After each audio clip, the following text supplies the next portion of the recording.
guys, if you're new to Deception Bytes, hit the like and subscribe button and be sure to hit the bell to be notified of future videos. If you wish to support the channel, the links are in the description below.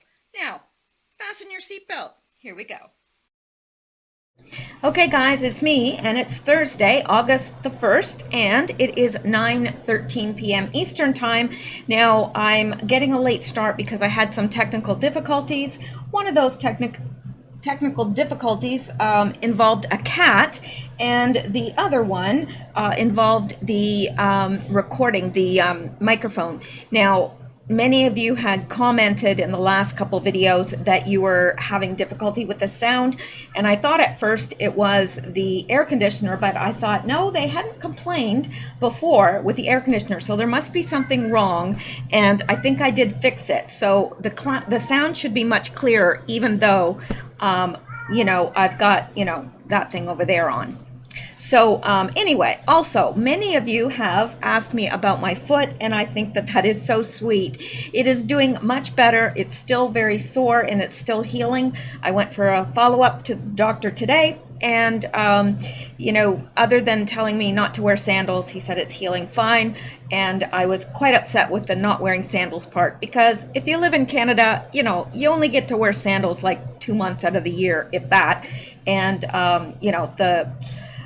the thought of not wearing sandals during that 2 months, because it's absolute bliss having your feet out in the open, when you're wearing those, big boots all winter. So anyway, yeah, it was just a little bit more than I can bear, but, I'll probably get over it. Probably. Maybe not, but probably I will. Now, Q has posted today, but there's only 2 posts, and I'm waiting for a bit to bring those to you because I don't want to make a post or make a video out of 2 posts. So I'm just waiting to see if there's more. If not, I will bring you those 2 posts. It'll just be a very, very short video. Anyway, I thought this would be a good opportunity to catch up on the Q related news. But first, I want to, now some of you had asked me to open a post office box, and I thought nobody will ever use a post office box. But you did, you really did, because I checked on it. I had opened it, I don't know, gosh, several weeks ago, and I checked on it tonight, and there was just all sorts of goodies stuffed in that little box. I was like, wow. So anyway, I wanted to thank Rebecca Gray from South Dakota. She sent me a beautiful card and a donation, so much appreciated. And Pam Jacobs from California, she sent a card, a letter, and a donation, and that was very much appreciated. And then I may not be saying your name correctly, so please forgive me if I'm not, but Solange Sior sent a beautiful card and a donation, and Joy Greenley sent a card and a donation. Then I had 2 little surprises as well. This from, now where did it go? Oh, here it is. From Ramona, and I threw away the package that had your name on the outside. So I'm not sure of your last name, but I seem to remember that you're from out west in Canada, because I remember thinking, oh, she's Canadian. So correct me if I'm wrong, put something in the comments below. But this is what she sent me, a little pin that she got at an art show or whatever. It's handmade, and it's got a black cat and a white cat, and she said that it reminded her of Sammy and Xander.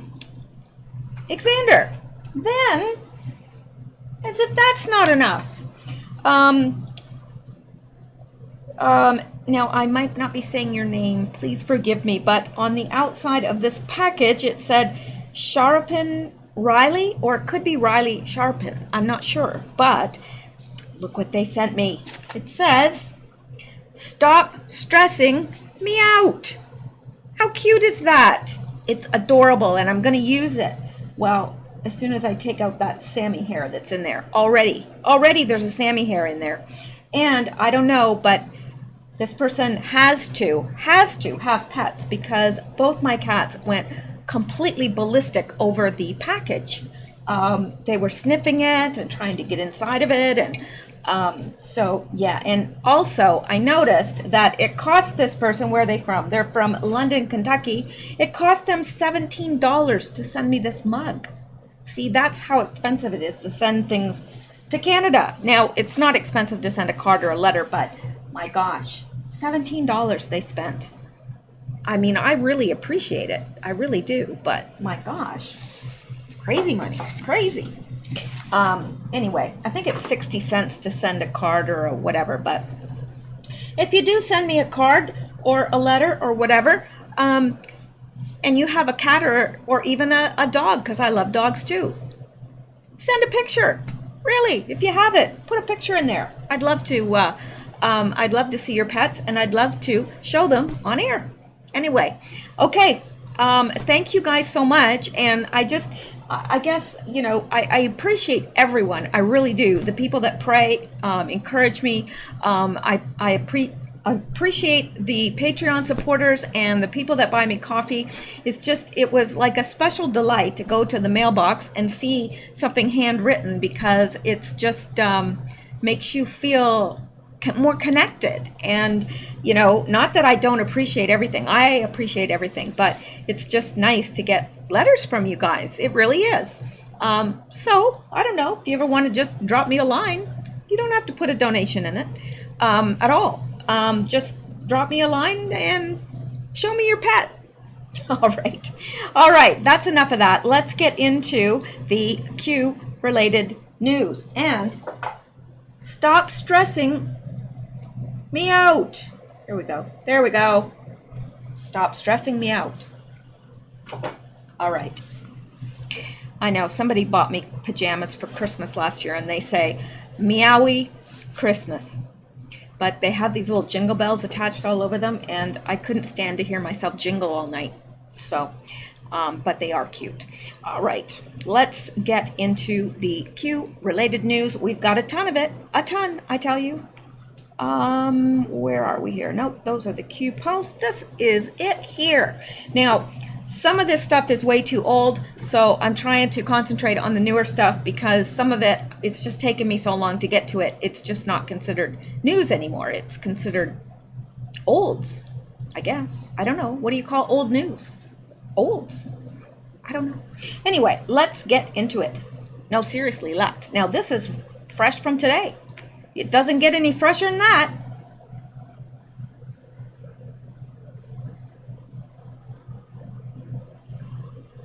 I saw one time when I was a kid traveling through the States, there was a donut shop with a sign, and it said, don't be offended, our donuts are fresh.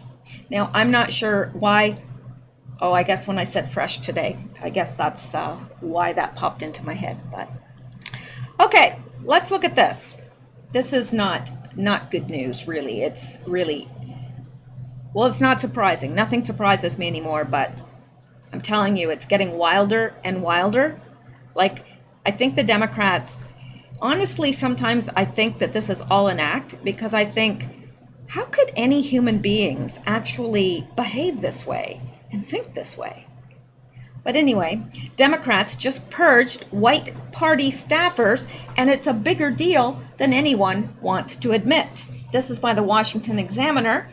And actually, this wasn't fresh today. It was fresh yesterday, July 31st, 2019 at 12:10 a.m. So let's look at this. I don't want to listen to his hideous butt. No, I don't. The Democratic Congressional Campaign Committee, the House Democrats' powerful campaign arm, has just abruptly purged half a dozen staffers. Why? Because they are white. Now, could you imagine the outrage? Imagine it. If they were all Hispanic or all black, what would people say then? People would be absolutely up in arms, rioting. They'd be like, how dare you? This is racist.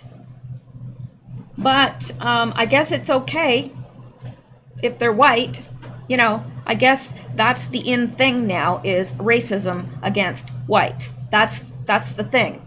It's okay. It's not considered racism, but, against anyone else, it is. So it appears that no one had anything against these particular staffers except for the color of their skin. Although roughly half the committee's full-time staff, 13 of 27, were non-white. Yeah, 13 of the 27 were non-white. This was not enough for some Democratic members of Congress. They complained the DCCC chairwoman, Cheri Bustos of Illinois, had brought in too many white staffers when she won the position. How dare she? And they put enough pressure on her that she sacrificed her loyal staffers to the god of diversity. Even if all these staffers ended up with cushy lobbying jobs as a reward for their loyalty, this is still a lot more shocking than people perhaps realize. Oh, I think we realize it. I think we all realize it, how shocking it is. There are two possible interpretations of this mass purge at the DCCC. Either a few Democrats are making a racial issue out of a patronage question, once again knifing each other under the cover of intersectionality, or Democrats are genuinely angry that half the staff at the DCCC are white, as often happens with the Democratic left. Come on here. As often happens with the Democratic left, it is difficult to tell just where the insincerity ends and the fanaticism begins. But either interpretation implies that it's not a party fit to govern. No, it's not. They shouldn't be done out of a job because their skin is white, just the same as an African American shouldn't be done out of a job because his skin is black or her skin is black, or a Hispanic, or any other nationality, or a Chinese person. I don't care who. I don't care what's on the outside. That's not why you hire people. You don't hire people because of their skin color. You hire them for the content of their character, their personality, and their qualifications. We've gone back 100 years. Seriously. We have just stepped back 100 years. Have we learned nothing from everything that happened in the South with the racism? And it wasn't just the South, but it was a good portion of it was the South. Have we not learned anything from what has happened to the blacks and the racism that they faced in the early part of this century up to the mid part? Most definitely. Unbelievable. So anyway, the 19th century anyway. It says nobody wants to see whites take up identity politics or demand a certain quota of jobs anywhere, but that isn't what this is about. This is about an organization that fires people from their current jobs because of their skin color. It doesn't matter what that skin color is. If it's yellow, if it's red, if it's whatever it is, black, brown. How did these people not get this? Honestly, how did they not get this? This is about an organization that fires people from their current job because of their skin color. The insinuation that racist influence led Bustos to choose her staff and pass over better non-white candidates marks a continuation of what New York Representative Alexandria Ocasio-Cortez started when she absurdly, I can never say that word, but you know what I mean. Listen to what I mean, not what I say. She absurdly accused House Speaker Nancy Pelosi of racism and sexism. Now, you know what? Nancy Pelosi, she's a piece of work, and I have absolutely no respect for her. However, I do not believe she's racist. I don't. I haven't seen any evidence of that, if she is. But according to AOC, oh, she's a racist. Everyone's a racist, according to her. Especially if you're white. You know, you don't even have to do anything or say anything or anything else. You're just racist. This firing, and that's what it is, not a free resignation, sends a message to everyone, and especially to young people of any race who are interested in politics. If an organization is actually willing to fire you from your job just because you're white, do you really want to be involved in it? I don't. And that goes for someone that would fire blacks because they're black, or Hispanics because they're Hispanics, or Chinese because they're Chinese, or Indians because they're Indian. No, No, thank you. I don't want to go back 100 years in time. I really don't. There's some things that are better. There's some things that are worse, but racism is definitely better. Yeah, it's unbelievable to me. Would you ever want to vote for it? You know what? I think that I can speak for probably 99.999% of you and say, no, you would not vote for that. It's not healthy for American democracy that racial groups should turn against one another politically. It's not. And the country should look forward to the day when politics are less racially polarized. And who's doing that? Who's polarizing it? They are. Do you think Donald Trump cares what color people are? He cares about the content of their character and what's inside and their patriotism and their commitment to America. That's what he cares about. He doesn't care what color you are, where you come from. He doesn't care whether you're rich or poor, whether you're, a ditch digger or a CEO of a corporation. He doesn't care. Anyway, that's still not enough to prevent Democrats from winning, but it already means they can't win in most states without consistently holding together 90% of the black vote and vast majorities with other minority voting blocs. Do they really think that's a realistic winning strategy in the long run? If so, then this week's purge might have been a smart move. Well, it wasn't. It really wasn't. Because I don't know of anybody that would view that positively, except for maybe some Antifa members and some really, really radical leftists. But I don't see anybody else that would agree with that, because it's racism when it happens to whites just the same as it's racism when it happens to blacks. I cannot imagine anybody being okay with that, really. And to tell you the truth, honestly, if Donald Trump, went and said, you know what, we got too many white people here. Okay, you white people, you got to go. I wouldn't be voting for him either. Well, now I can't vote who knows? I could be back in the States by then. I don't know. But anyway, yeah. Unbelievable. What do you guys think about this? I'd like to think of another word, but I'm, for lack of a better word, gobsmacked. Yes, I am. Smacked. Right in the gob. Yep. All right. Well, let's go back, because we have more. Yes, we do. Absolutely we do. We've got news we ain't even got to yet. All right. My mother has a fit when she hears my bad language, and I picked up, not bad language, but it's just not proper grammar, and you pick that up like crazy when you're in the South, and that's just how people talk, like, I ain't got no, whatever. Like, my mom would hear me and she'd go, what, because she's an English teacher, you know those English teachers. All right, okay, now this upset me. I'm just warning you.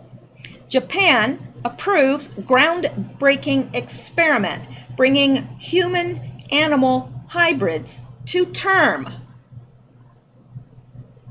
Now, this is from the 30th of July, 2019.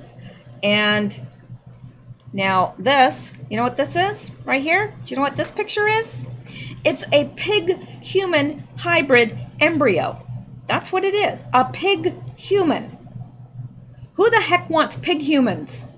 Or human pigs? Well, we have some human pigs, but, they don't have the pig DNA, but you'd swear they were human pigs. Anyway, this is alarming, because it brings up a lot of questions. Like, okay, well, for those of us that are believers, is this a pig or is it a human? Does this thing have a soul? Does it not? It brings up a lot of questions. Anyway, stem cell biologist Hiromitsu Nakachi has been waiting for this moment more than a decade. After years of planning, the persistent researcher has at last received approval from a government willing to pursue one of the most controversial scientific studies there is, human-animal embryo experiments. Now, don't you think for a minute that there haven't been these kind of experiments taking place underground somewhere, because I don't believe it. I don't believe this is the first. I don't. While many countries around the world have restricted, defunded, or outright banned these ethically fraught practices, Japan has now officially lifted the lid on this proverbial Pandora's box. Earlier this year, the country made it legal to not only transplant hybrid embryos into surrogate animals, but also to bring them to term. As a lead stem cell researcher at the University of Tokyo and Stanford University, Nakachi has gone from country to country chasing his dream of one day growing customized human organs in animals like sheep or pigs. With more than 116,000 patients on the transplant waiting list in the United States alone, Nakachi hopes this idea can transform lives. And now you know why there's so much money in organ transplants. Yeah. A lot of money in organ transplants. It's big dollars. With more, okay, I just read that. The ultimate goal is still a long way off, but the next step in his research has at last been given the green light by ministry officials in Japan as the first researcher to receive government approval since the 2014 ban. Nakachi plans on taking things slowly so the public understanding and trust can catch up. Sorry, I'm just eyeing Sammy there and just wondering what he's going to do. That's all. We don't expect to create human organs immediately, but this allows us to advance our research based upon the know-how we have gained up to this point, Nakachi told the Asahi Shimbun, whatever that is. The experiments will start by injecting human-induced pluripotent stem cells into rat and mice embryos, all of which have been genetically manipulated so that they cannot make pancreases. Okay. The goal is for the rodent embryo to use the human cells to build itself a pancreas. And for 2 years, the team plans on watching these rodents develop and grow, carefully monitoring their organs and brains in the, oh, there it goes. Of course, it shows up. Carefully monitoring their organs and brains in the process. Only then will the researchers ask for approval to do the same with pigs. While human animal embryos have been created in the past, such as pig human embryos and sheep human embryos, they've never been allowed to develop to term before. Excuse me. I apologize. I am going to have to start bringing some hot tea with lemon or something with me when I record, because it's ridiculous. Okay, so while Nakachi and his team are trying to target this treatment to just the pancreas, if they detect more than 30% of the rodent brains are human, they will suspend the experiment. These are part of the government's condition to prevent a humanized animal from ever coming into existence. So if only 30% of the rodent's brain are human, that's still quite a lot of percentage of the brain to be human. Could you imagine this little rat and has a human brain? Poor little thing. Unbelievable. Nakachi, however, doesn't think this is going to happen. Last year, he and his colleagues at Stanford successfully made the first human sheep embryo, and although it was destroyed after just 28 days, the hybrid contained no organs and very few human cells, only about 1 in 10,000 or less. We are trying to ensure sorry, I should have poured this into glass, but I didn't. I have to bring out the big guns now. Yeah. With our new targeted organ generation, we don't need to worry about human cells integrating where we don't want them, so there should be few ethical concerns. Right. What could go wrong? Seriously, what could possibly go wrong? Maybe everything? Yeah, everything. Okay. Let's get back to the news here. Oh, and this I clipped from Twitter by Jordan Rachel. Says, you know who the mayor of Baltimore was from 1967 to 1971? Nancy Pelosi's brother. Well, well. You know who was the mayor of Baltimore before that? Nancy Pelosi's dad. Well, that kind of explains a lot, doesn't it? Poor Baltimore, and I mean that. I'm not being sarcastic or tongue-in-cheek or anything else. I mean that. Poor Baltimore. And this from the New York Post.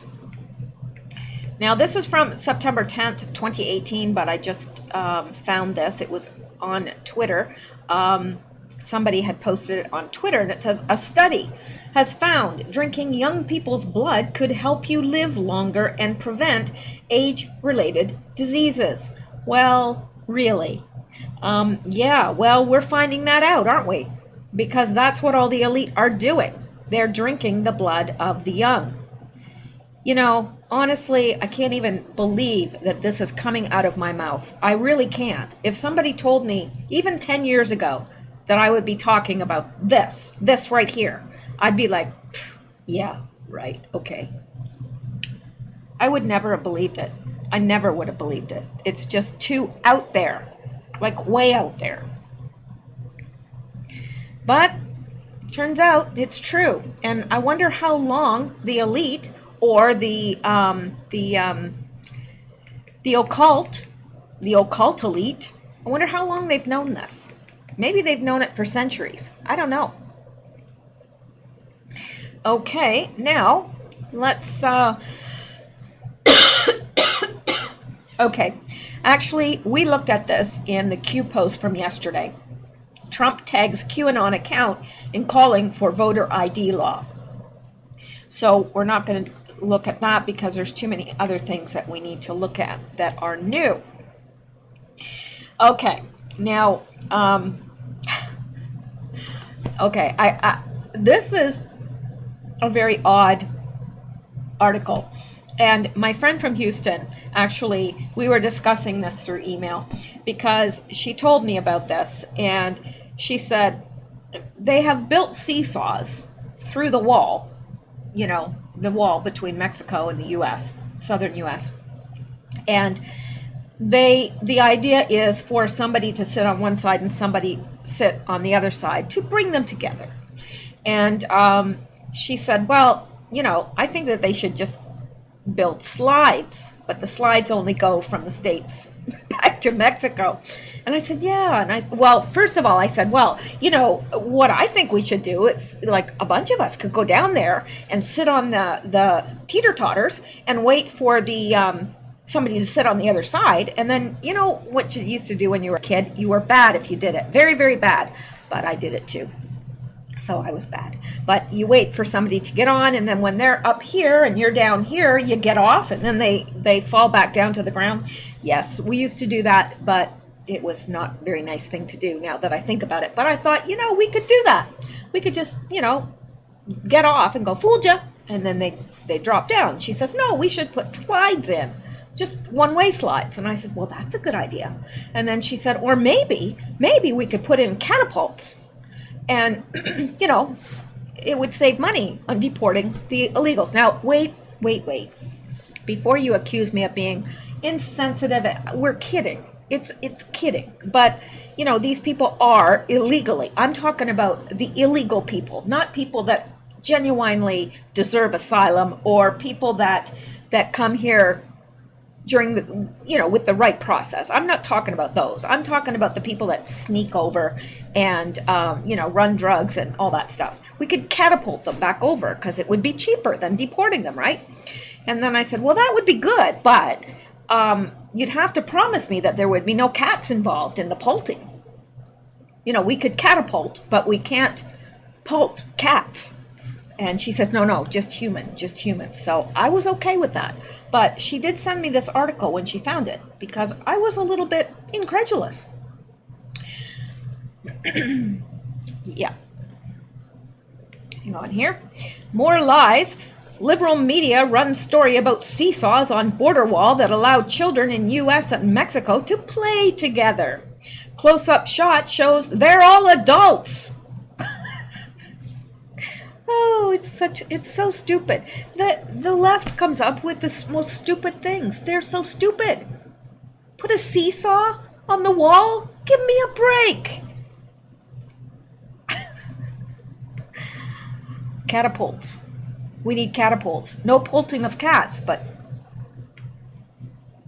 NBC News ran a lovely story about how a liberal architect was able to build seesaws on the border that allowed children from Mexico to play with children from the U.S. How sweet! It was a plug for open borders. Oh, I bet it was.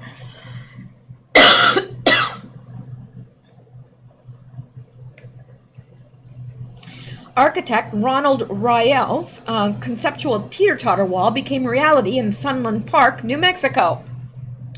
But when you look at a close-up, they're all adult liberal activists on the seesaws. There we go. Yeah, they're all women. Middle-aged women, adults, bleeding heart liberals. That's who they are. Yeah. I could think of a better thing to do with my day, but hey, I mean, if you've got the time and you've got the money and you want to teeter-totter, that's the place to go. You can teeter-totter your brains right out of your head. This is the type of BS the liberal mainstream media continuously pushes on the American public. That's right.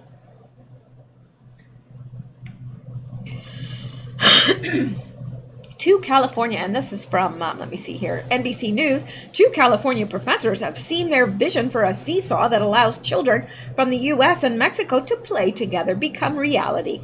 Custom-built seesaws have been installed in Sunland Park, New Mexico, where a slatted border fence separates it from Ciudad, I'm not sure how to pronounce that, Mexico. So, yep. Oh, it does look like there's children on the Mexican side. So there's children on the Mexican side and a dog. But it's all, looks like women, middle-aged women. Yeah. If I was there, I'd say, get off that teeter-totter and let a child on. Maybe I would. Maybe I wouldn't. Depends on if they were armed.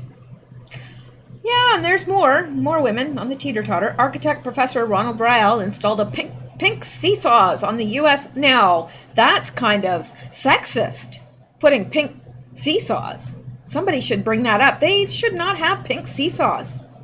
They should, if they have pink seesaws, they need to have blue seesaws. And then what about the people that are transgender? You need to have a color of seesaw for them too. And, you know, what about, how many genders are there? I keep forgetting. Collective eye roll, everyone.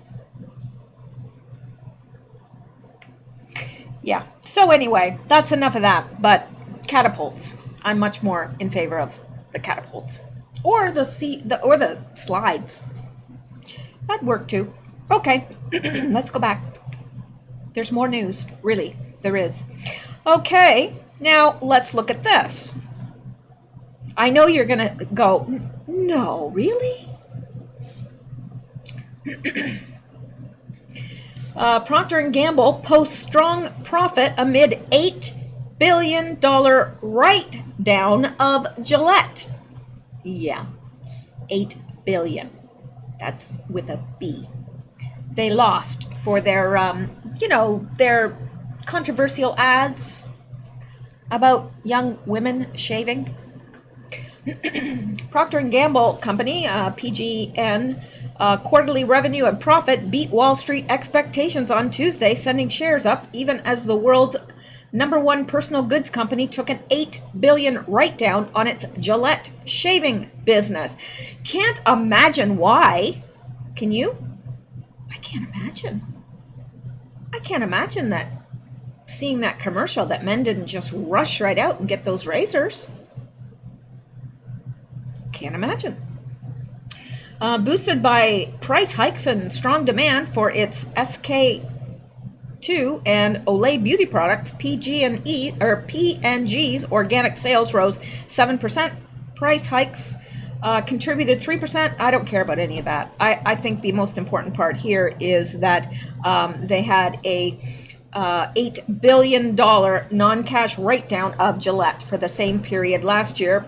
The income was $1.89 billion or 72 cents per share. Anyway, Gillette razors, gels, and foams are some of P&G's most internationally distributed products. P&G said the write-down was due primarily to foreign exchange fluctuations. Oh, was that it? Yeah, right. Didn't affect them the other years, did it? No, it didn't. They think we're stupid. Really, they think we're stupid, that we can't reason our way through this stuff.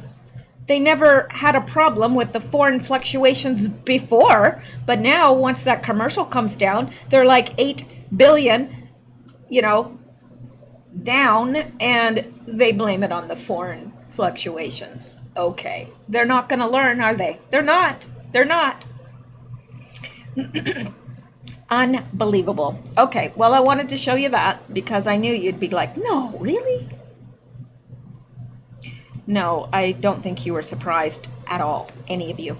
All right, now let's look at this, because I think this is a little odd, and I don't know what the deal is here, but I thought I would bring it up. What is that noise I'm hearing?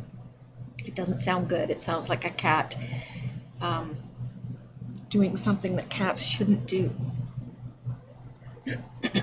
Yeah, now he's laying on the floor just looking at me saying, I wasn't doing anything. But I don't believe him. All right.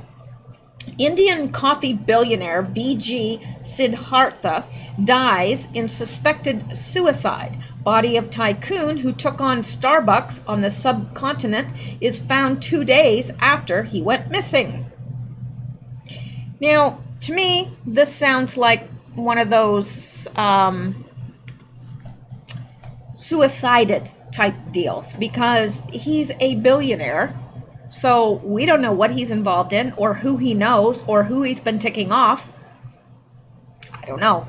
But coffee tycoon V.G. Siddhartha was last seen walking over a bridge on Monday. His body was found on the bank of a river today after a huge police search. Siddhartha ran the successful Cafe Coffee Day chain with over 1,600 stores. Interesting. And he was found dead 2 days after he went missing. He is the founder of the Cafe Coffee Day chain, which beat Starbucks at its own game in India. Was last seen walking over a bridge on Monday after getting out of his car near someplace in India, southern India. When he did not return, the chauffeur called police, who launched a 48-hour search before a fisherman found the billionaire's body on the bank of the Netravati River. Police are now examining whether he took his own life. Boy, this just all sounds so familiar. It could have been anybody who knows what he was involved in, but I doubt he commits suicide. Now, I could be wrong. I've been wrong before. No, I know. You're saying what? Really? No, I have, really. Lots of times. But I don't know. So I just wanted you to be aware of this. If you hear anything more about it, put it in the comments below or send me an email or something, because I am all curious. I'm all up in this because I just feel that it's a little bit curious. The chain has stores in Malaysia, Egypt, Czech Republic, and Austria, employing more than 30,000 people. The tycoon was also widely seen as a savvy investor who made some prescient early investments in India IT firms in the 1990s, years before global firms began to bet on Indian startups. Siddhartha married a daughter of S.M. Krishna, former foreign minister and chief minister of Karnataka, making him one of the country's best connected tycoons. Well, now, I don't want to suggest anything because I don't know. This man could have been as clean living as they come. I don't know anything about him, but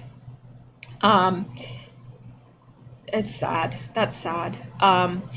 But could he have been involved in some of these people that are under the gun right now, like Epstein? I don't know. I don't want to suggest that because I don't know, and I don't want to mar his character because I I've never heard of him before this. Reports said Siddhartha was in talks with Coca-Cola about selling a major stake in the company. That's interesting. Police are now examining a letter purportedly written by Siddhartha on July 27th, in which the 57-year-old chairman seemingly said he had given up. Yeah, but letters are easy to fake.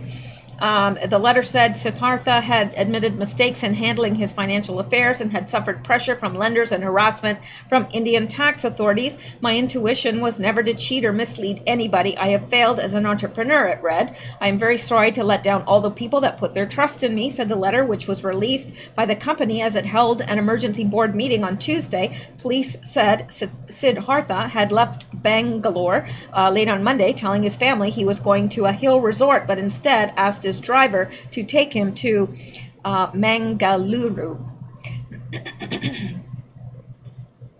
That's sad. That's a waste of a life, and I don't like to hear when anybody dies. But if you hear anything more about that, make sure to keep us informed.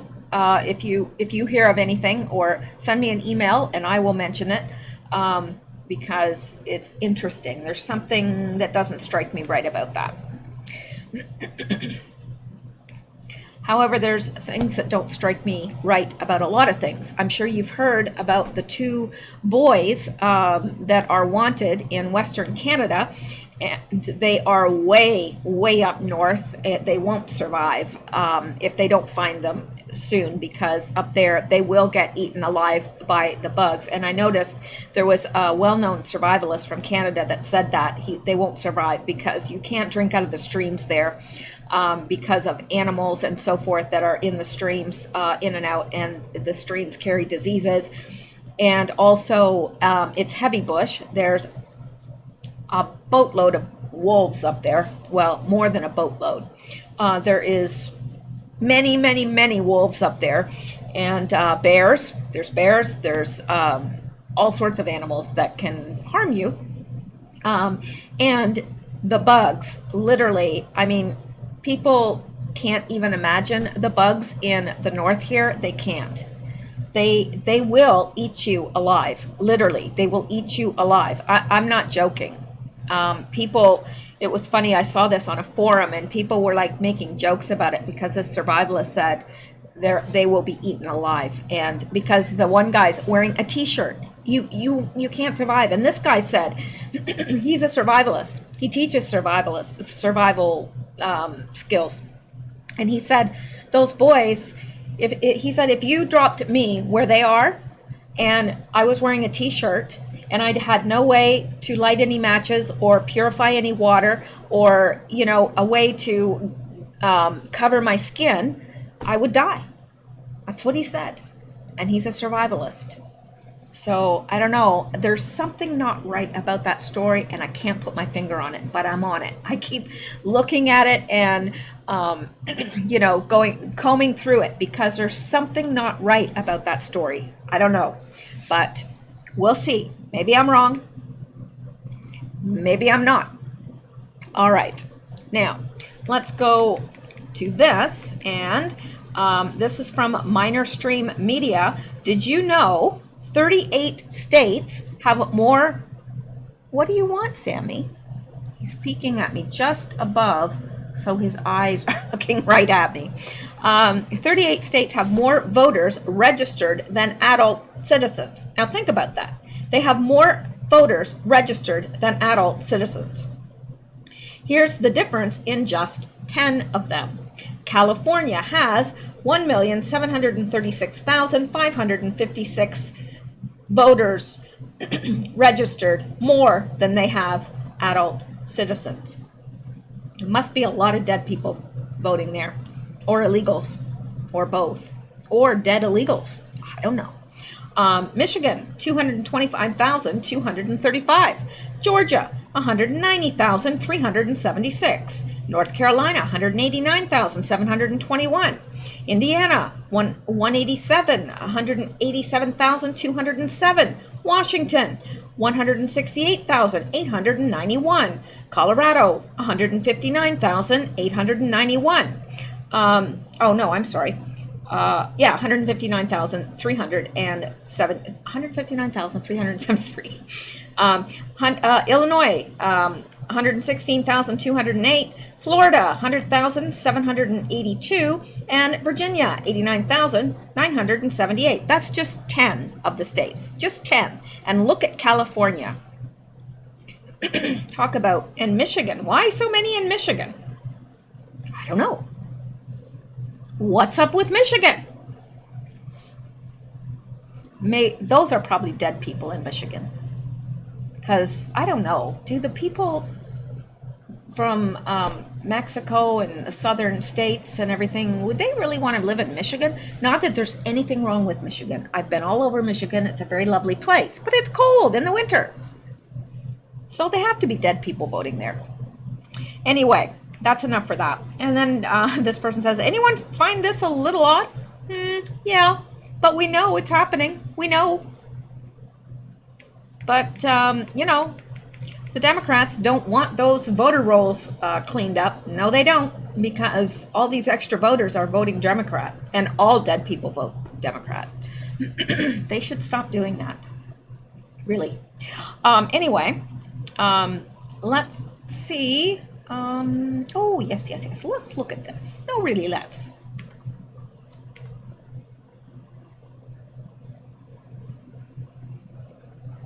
This is why I don't get through so much news, because I end up chatting. Judge dismisses the DNC hacking lawsuit against Trump team, says claims entirely divorced from the facts. Well, we're aware of that, right? But apparently they weren't. So I just love this. I love it. I love it when they lose. Federal judge in frank terms Tuesday dismissed a lawsuit by the Democratic National Committee against key members of the Trump campaign and WikiLeaks over hacked DNC documents, saying they did not participate in any wrongdoing in obtaining the material in the first place, and therefore bore no legal liability for disseminating the information. The ruling came as Democrats increasingly have sought to tie the Trump team to illegal activity in Russia, in spite of former special counsel Robert Mueller's finding that the campaign in fact refused multiple offers by Russians to involve them in hacking and disinformation efforts. President Trump, in a tweet late Tuesday, noted that the judge in this case, John Kodal, was appointed by Bill Clinton. The president called Kodal's decision really big stuff, and yet another total and complete vindication and exoneration. Yes, it is, and you deserve it, Donald Trump. So I'm not going to go into any more of that. I just wanted to let you know about that because it's good news. And my gosh, we don't get a lot of good news anymore. So I got to jump on it when there is some. Now, let's go here. I think you'll enjoy this one if you're a conspiracy theorist. And you don't have to be a conspiracy theorist to believe in Q. There's so much evidence now that really you don't have to be a conspiracy theorist at all. But I like me a good conspiracy now. Really, I do. Oh, this one's taken a long time to pull up. Why? I do not know. Maybe they've taken it off. That wouldn't surprise me either. Let's try the next one and we'll come back to that one because we don't have time to just sit here and spin. All right.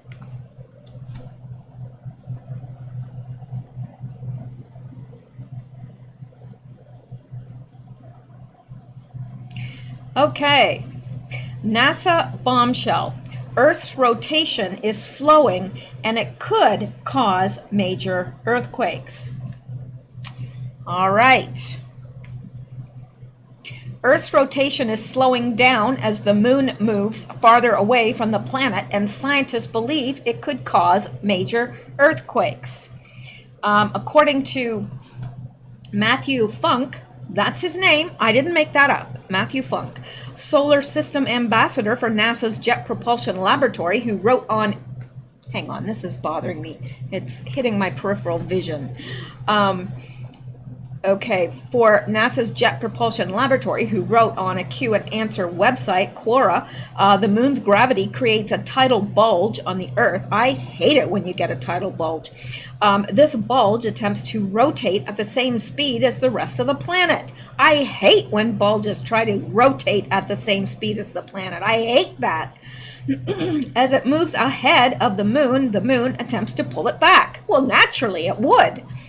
This slows the Earth's rotation down.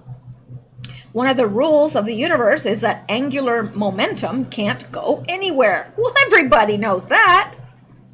Even if individual pieces speed up, slow down, or change direction, the sum total of angular momentum cannot change. I thought that was common knowledge. The Earth loses angular momentum when the moon slows it down, so the moon has to gain it. And it does by moving further away in its orbit. Well, isn't the moon smart? It's amazing. So the moon is currently receding from the Earth by about 1.5 inches per year. It moves at lightning speeds. This could lead to major earthquakes down the line.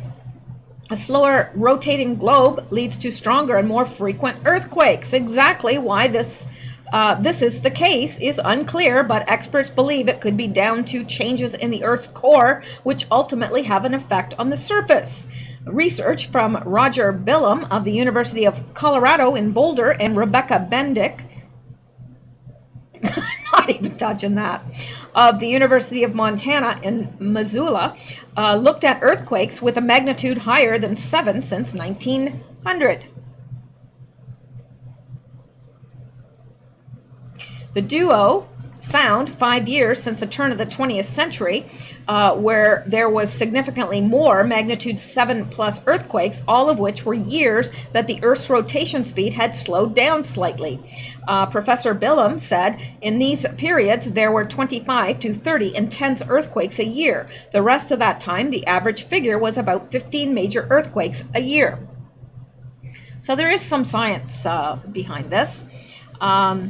The correlation between the Earth's rotation and earthquake activity is strong and suggests there is going to be an increase in number of intense earthquakes. However, this is not expected to happen for billions of years. Why did I just read all that? And then they say, well, it's not going to happen for billions of years. According to physicist Paul Walorski, who explained that on Physics Forum, PhysLink, the slowing rotation of the Earth results in a longer day as well as a longer month. That's been projected to happen once the day and month both equal about 47 current days, billions of years in the future. Well, there you go. I just read that for nothing because it's supposed to happen billions of years in the future, and I thought, my gosh, the Earth's rotation is slowing. Major earthquakes. I feel one now. All right. Okay. That was a waste. Now, here is another one from the same website. Let's hope this is a little better. What is NASA hiding? What? I'm asking you. Mysterious plane scanning San Andreas Fault sparks panic over big one. A mysterious NASA aircraft flying unusually low to the ground has sparked alarm in California with speculation that the aircraft was monitoring the volatile San Andreas Fault. I've heard that from other sources as well. And let's see. California could be headed for an imminent Big One earthquake, according to the latest conspiracy theories surrounding a mysterious NASA aircraft. A high-tech NASA-owned aircraft has been flying bizarrely low to the ground. Bizarrely. Sparking alarm among residents in California. However, the mystery deepened after the plane's flight path was discovered. According to the flight tracker path, the NASA 817 plane has been scanning and zigzagging over the infamous San Andreas Fault. This has intensified fears that California could soon be struck by the long-awaited Big One megaquake. It's coming. They're preparing for it. The sighting of the NASA aircraft has prompted speculation and conspiracy theories that the U.S. Space Organization knows something about an imminent quake. After receiving numerous calls, the LA Sheriff Department confirmed claims that the low-flying plane, they mean plane, belonged to NASA, because planes aren't low-flying. You don't have low-flying planes, but you can have a low-flying plane. Where have all the journalists gone? I don't know. So, spotting the aircraft, CBS 2 anchorwoman Jasmine Viel described the low-flying plane as scary, big, and loud.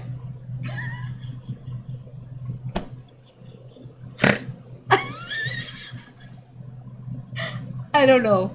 I saw a plane, man. It was scary and big and loud.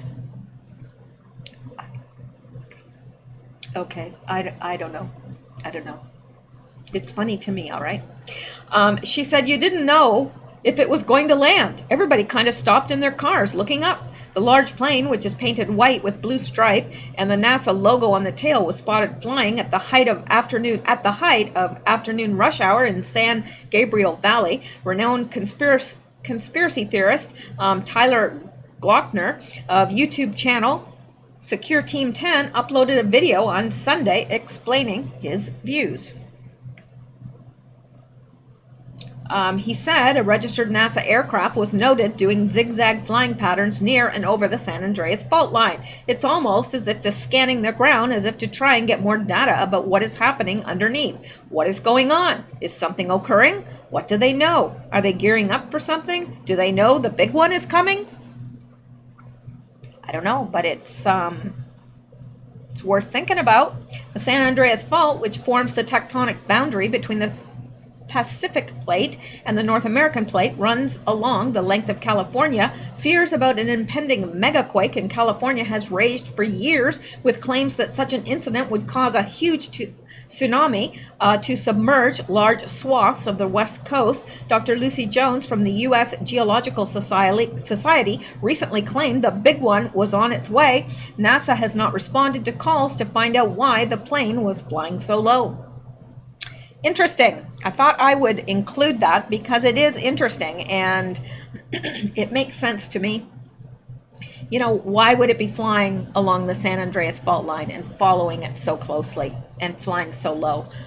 Something's up. They know something's up. I think that it goes, I mean, we're so overdue for an earthquake in California, and I think that it is inevitable that it will hit soon. Now, soon could be 5 years. Soon could be tomorrow. I don't know. So anyway, let's go back now. No, really, let's look at this, shall we? Of course we shall. And we will. And we are.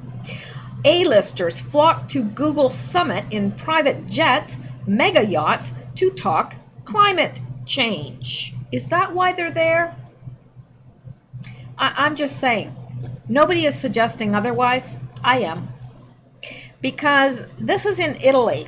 And weren't there just some people there in Italy? Pelosi and who else was there? Obama and I don't know who else. Because they wanted Five Eyes to withhold information. I don't know. What are they really there for? Talking climate change? Really? The world's rich and famous have flocked to a posh Italian resort to talk about saving Mother Earth, but they sure are punishing her in the process. The billionaire creators of Google have invited a who's who of A-lister names, including former President Barack Obama, Prince Harry, Leonardo DiCaprio, and Katy Perry. What does Katy Perry know about climate change? What's she going to do to change the world? Is she some big-time thinker on global change? Really? Seriously? I just think something else might be going on there. Maybe it's just me. And Barack Obama, he's not a scientist. Leonardo DiCaprio, he's not a scientist. What are they going to do to stop global warming? You know, get up in front of everybody and say, hey, man, the planet's warming up. Anyway, to the Sicilian seaside for a mega party they've dubbed Google Camp. Oh, it sounds so fun. No, it doesn't.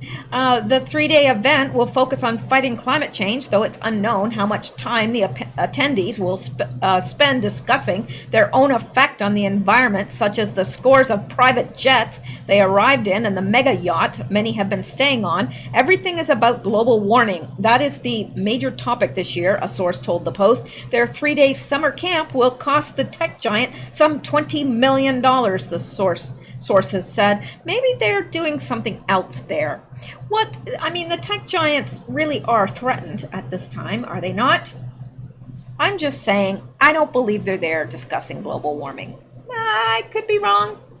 But if you were holding a summit on global warming, wouldn't you invite, scientists?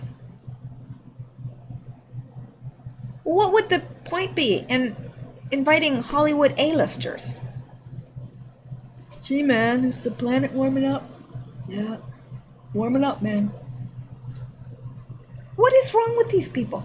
They think we're idiots. I don't believe they're discussing global warming. I just don't. Now, you can believe what you want to believe, but I don't. It's just coincidental that it's in Italy. But according to the Italian press reports, the attendees were expected to show up in 114 private jets, and 40 had arrived by Sunday. 114 private jets. Yeah, they're real worried about global warming. They should have all got together and come in one jet. That would have been fun. The Post crunched the numbers and found that 114 first-class seats from Los Angeles to Palermo, Italy, where camp guests landed, would spew an estimated 784,000 kilograms of CO2 into the air. Google Camp is meant to be a place where influential people get together to discuss how to make the world better, one regular attendee told the Post. Well, why don't you then invite people that are making the world better instead of the Hollywood A-listers? Seriously, we know what they're into. There will likely be discussions about online privacy. Oh, that has to do with global warming. Politics, human rights, and of course the environment, which makes it highly ironic that this event requires 114 private jets to happen, they said. Attendees pay for their own travel to Sicily, but then Google foots all the bills for everything at the opulent Verdura resort. Gee, I wonder if they have, kids there. Just wondering. No reason, just wondering. Which reportedly features 2 golf courses and where rooms start at $903 a night. Sources tell the Post that guests were personally invited by Google founders Larry Page and Sergey Brin. Well, what do you think of that? I know what I think about it. Oh, is that them? I don't know. Oh, there's Katy Perry. Oh, look at her. Yeah, I don't know. Yep, she's gonna lend them her brains, I'm sure. Stars there include Harry Styles, Orlando Bloom, Diane von Furstenberg, Barry Diller, who arrived on their enormous 200 million yachts. 200 million euros. No, yacht EOS. I don't know. Maybe that's euros. I don't know. No, I don't know. Which has both sails and 2,300 horsepower diesel engines. Billionaire DreamWorks founder David Geffen, meanwhile, gave Perry and Bloom a ride on his $400 million yacht, Rising Sun. Also on hand for the environmental gabfest was the mega yacht Andromeda. a 351-foot behemoth owned by New Zealand billionaire and which features its own helipad. Many of the attendees were seen in photos tooling around the island in high-speed sports vehicles, including Perry, who has made a video for UNICEF about climate change and was seen in a Maserati SUV that gets up to 15 miles per gallon in city. Stella McCartney, Bradley Cooper, Nick Jonas, and Priyanka Chopra, plus Gayle King, Oprah's friend, will be on hand. Even Mark Zuckerberg of Google's rival Facebook was invited. According to local reports, guests are among ancient temples. Guests dine among ancient temples and are treated to performances by the likes of Sting, Elton John, and Coldplay's Chris Martin before retiring to their suites at the Verdura Resort. The tech company goes to extreme measures to keep its camp a secret. All hotel staff and security have to sign non-disclosure agreements. Why? Why would they have to? I mean, if they're just discussing climate change, why would they have to sign non-disclosure agreements? I don't understand that. Do you? A source told the Daily Mail in 2018. So there you go. Isn't that interesting? Of course it is. But again, I don't believe it. I don't believe that what you see is what you get there. They're doing something else. They're planning something else. It's just not that benign at all. I don't believe it. Now, okay, granted, I am a conspiracy theorist in part, but I'm also a thinker, and I think logically, and I'm not finding a conspiracy here. I'm just saying that it doesn't make sense. You know, if you're having a summit on global warming, you invite scientists, people that really can make a difference, not Katy Perry. But I digress. All right. Now, I know it's probably time to quit here soon, very soon. And this, okay, this is the same thing that we looked at before. I've got it. And this is, I don't know if you've seen this or not, but I love it. It said, "It's harvest time." This is by Joe M. And you've got Comey of the Corn. Corn! Ready for to be cut. And it is. And look who's cutting it. Corn! Ready for to be cut. All right. Now, you know what? I think, oh yes, I'm going to read this and then we're going to go because I've gone a long time and I'm trying to get caught up here and I'm not doing it very well because I keep yapping. But anyway, this is by Roman Mahoney. The United States is third in murders throughout the world. Third. Yeah. Everybody talks about the U.S. being so violent, and people up here always talk about the U.S. being so violent. But, get this, if you remove 5 places in the U.S., Chicago, Detroit, Washington, D.C., St. Louis, and New Orleans, then the United States would be 189th out of 193 countries in the world. Get that. Isn't that wild? Take out 5 cities and you've got one of the safest countries in the world. Now, I lived very close to New Orleans and I know all about that, and Baton Rouge isn't much better. St. Louis, I don't know, Washington, D.C., that has always been a very violent town. Detroit and Chicago, as long as I remember, it's always been,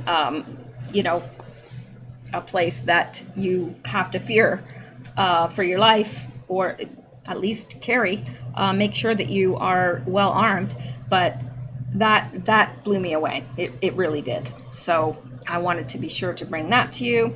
And I'm going to leave it there.